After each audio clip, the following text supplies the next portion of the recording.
आज का पाठ तिमोथी के नाम संत पौलुस का दूसरा पत्र, अध्याय 2, वाक्य संख्या 8 से 15 तक।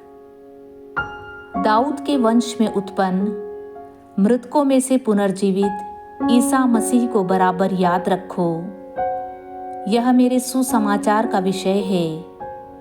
मैं इस सुसमाचार की सेवा में कष्ट पाता हूँ और अपराधी की तरह बंदी हूँ, परंतु ईश्वर का वचन बंदी नहीं होता।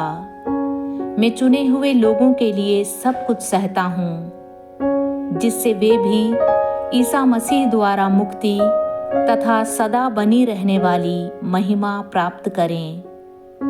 यह कथन सुनिश्चित है, यदि हम उनके साथ मर गए तो हम उनके साथ जीवन भी प्राप्त करेंगे। यदि हम दृढ़ रहे तो उनके साथ राज्य करेंगे।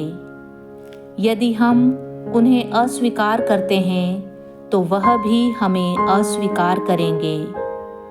यदि हम मुकर जाते हैं तो भी वह सत्य प्रतिज्ञ बने रहेंगे, क्योंकि वह अपने स्वभाव के विरुद्ध नहीं जा सकते।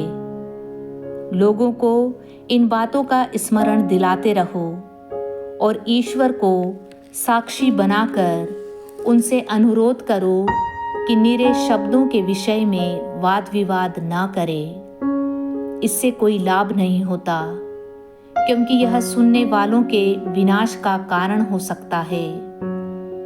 अपने को ईश्वर के सामने सुग्राह्य और एक ऐसे कार्यकर्ता के रूप में प्रस्तुत करने का प्रयत्न करते रहो जिसे लज्जित होने का कोई कारण न हो, और जो निष्कपट रूप से सत्य का प्रचार करे।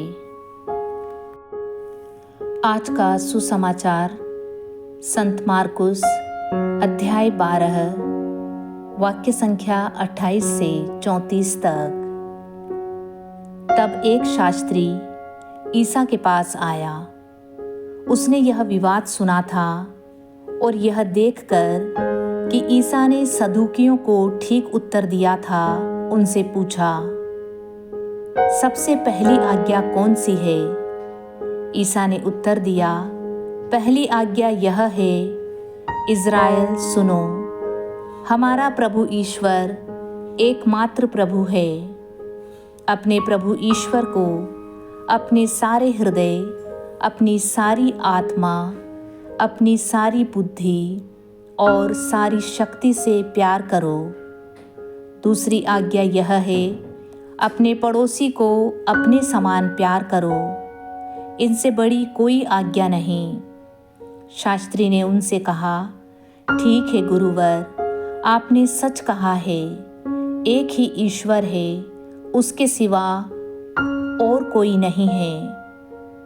उसे अपने सारे हृदय, अपनी सारी बुद्धि और अपनी सारी शक्ति से प्यार करना और अपने पड़ोसी को अपने समान प्यार करना, यह हर प्रकार से होम और बलिदान से बढ़कर है। ईसा ने उसका विवेकपूर्ण उत्तर सुनकर उससे कहा, तुम ईश्वर के राज्य से दूर नहीं हो। इसके बाद किसी को ईसा से और प्रश्न करने का साहस नहीं हुआ।